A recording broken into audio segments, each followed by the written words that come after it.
আমরা এসে পৌঁছালাম পানসুয়া ড্যাম। এটা ঝাড়খণ্ড রাজ্যে অবস্থিত। এই যে সেই ড্যামটা এখান থেকে কিছুটা দেখা যাচ্ছে। এখানে চারিদিকটা পাহাড় আর তার মাঝখানে ড্যাম। জায়গাটা দারুণ।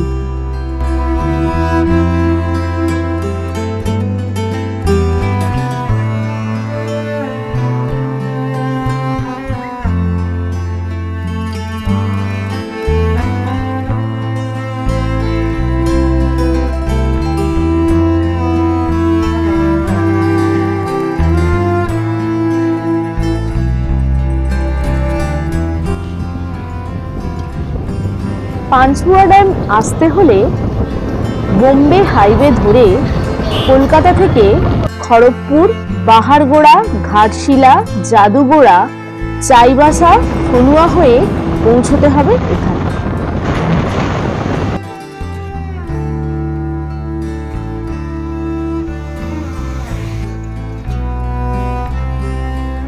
পানসুয়া ড্যামের কাছে আমাদের ক্যাম্পিং লোকেশনটা একবার দেখুন। এই যে ড্যামের ধারে দাঁড়িয়ে একদম আমাদের গাড়িটা, আর ওইদিকে আরো 3টে গাড়ি দাঁড়িয়ে আছে।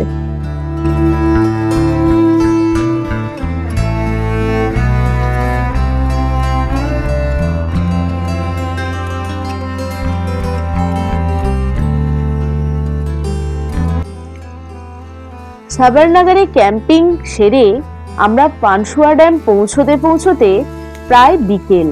সূর্য তখন অস্তগামী।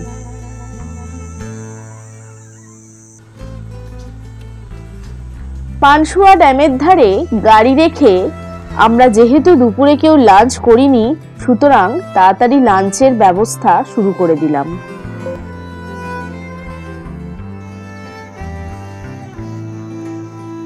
ক্লান্ত থাকার কারণে তাড়াতাড়ি রাতে ঘুমিয়ে পড়েছিলাম। মাঝরাতে যখন ঘুম ভাঙল তখন ঘড়িতে প্রায় রাত 2টো।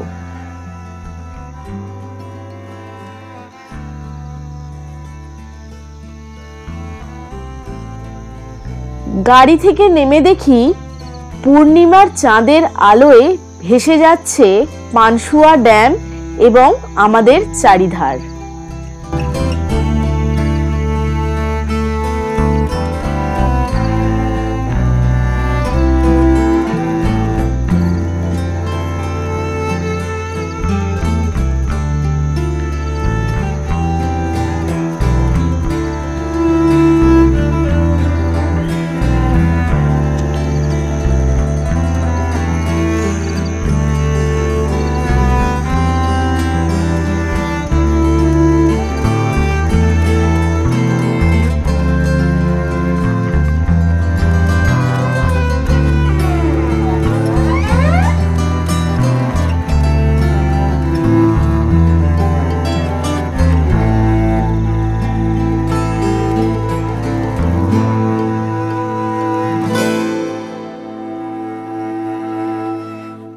গতকাল রাতে আমরা গাড়িতেই ঘুমিয়েছি, আমি, আমার হাজবেন্ড আর 2টো বাচ্চা।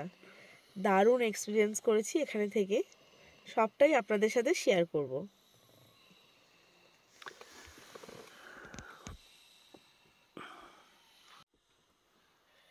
বাইরে প্রচণ্ড ঠান্ডা, তাই আমরা বাইরে যাইনি।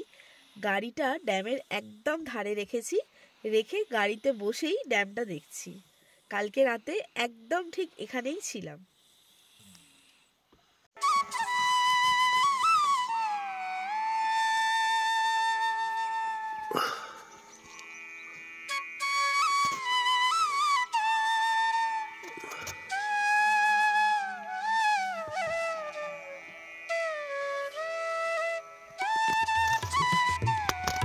ক্যাম্পিং লোকেশনের ঠিক পেছনে ছিল একটি প্রাইমারি স্কুল। সেখানে কলে হাত মুখ ধোয়ার সময় দূর থেকে চোখে পড়ল আমাদের গাড়ি।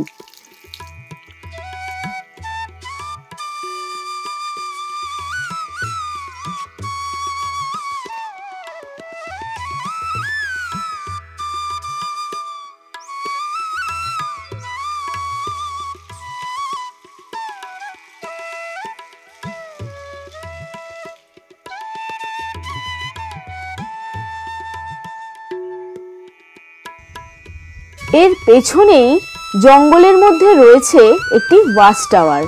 চলুন সেটাও দেখা যাক।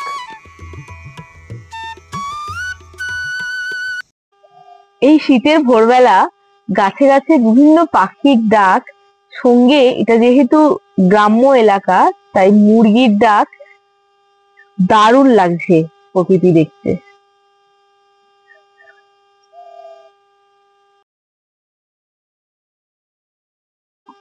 চারিদিকটা জঙ্গলে ঘেরা, দারুণ এখানকার প্রকৃতি।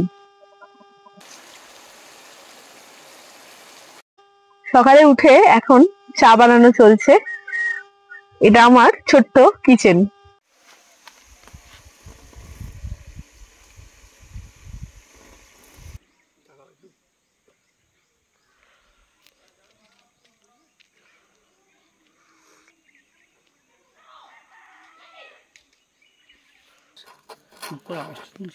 সকালের চা রেডি হয়ে গেছে, এবার ব্রেকফাস্টের পালা। আজকে ব্রেকফাস্টের মেনুতে আছে ডিম টোস্ট, তো তারই তোড়জোড় চলছে। পেঁয়াজ কাটা হচ্ছে, লঙ্কা কাটা হচ্ছে, এরপরে এতে ডিম ভেঙে যেমন ডিম টোস্ট তৈরি হয় সেভাবে হবে।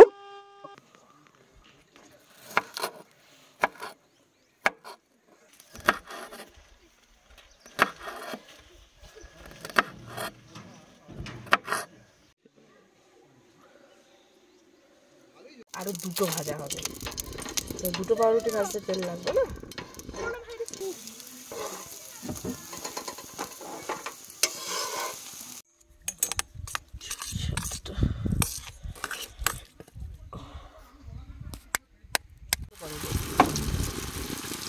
ভালো না তো বলে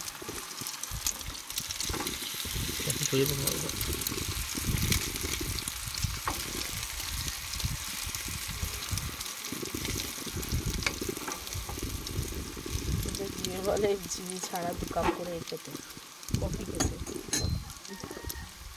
ব্ল্যাক কফি।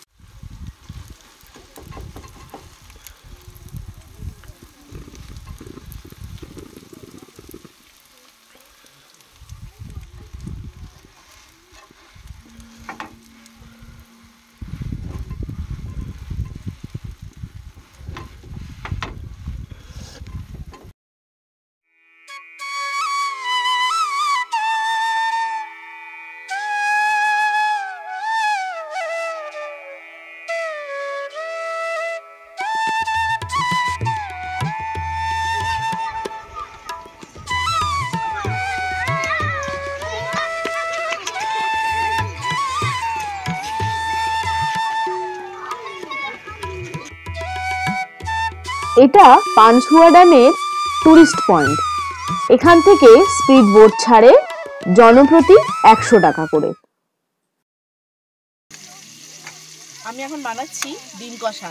আজকে রাতের মেনুতে আছে ডিম কষা আর পরোটা। সেটা সকালেই বানিয়ে নিচ্ছি, কারণ রাতে এত ঠান্ডা, এখানে দাঁড়িয়ে রান্না করা যায় না। ডিম কষাটা এখন বানাবো, রাত্রে বানাবো পরোটা।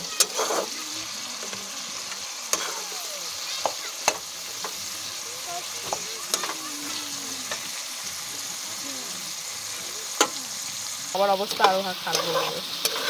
কালকে দুপুর আগুন টাগুন পোয়াচ্ছিল, সেগুলো ওজন ছিল।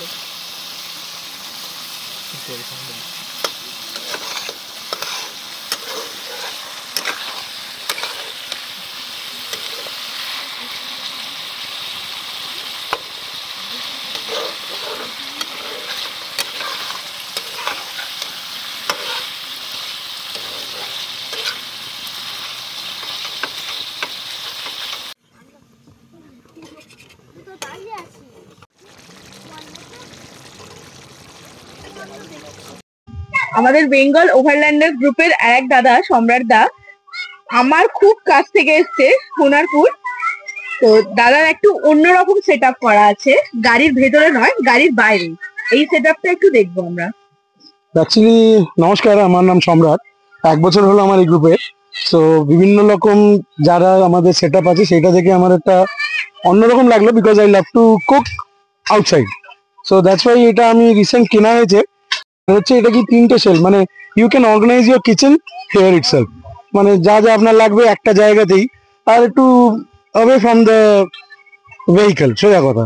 আর গাড়ির ভেতর থাকা যায় না তা নয়, যখন আমি সোলো করি তখন আমি সামনের সিটগুলোকেই রেক্লাইন করে নিই, ওটাতেই আমি শুয়ে পড়ি। মানে it's house very good for me, আমার কোনো অসুবিধা হয় না।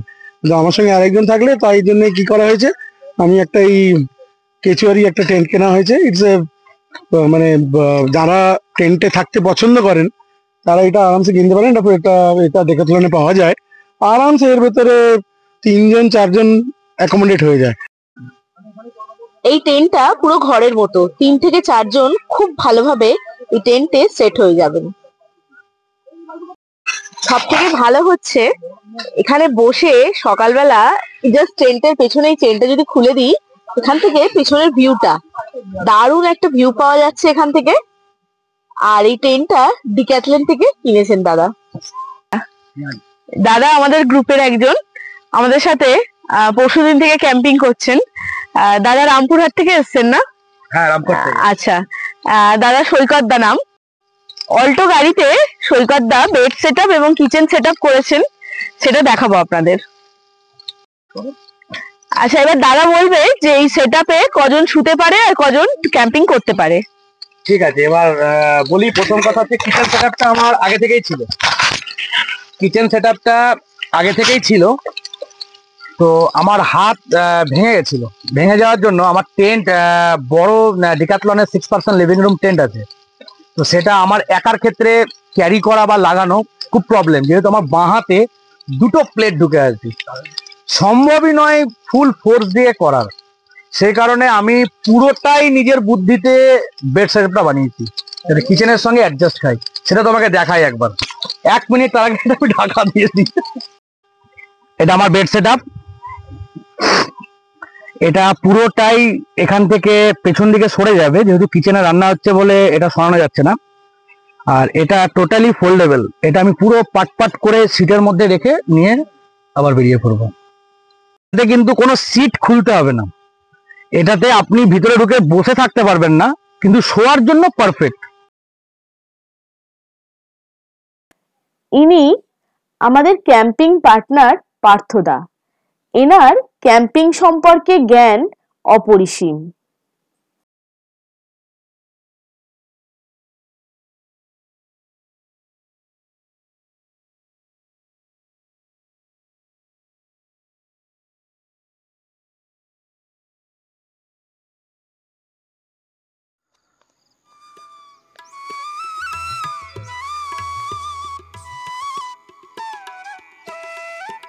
এই খোলামেলা পরিবেশে বাচ্চারাও কিন্তু আনন্দে মাতোয়ারা হয়ে ওঠে।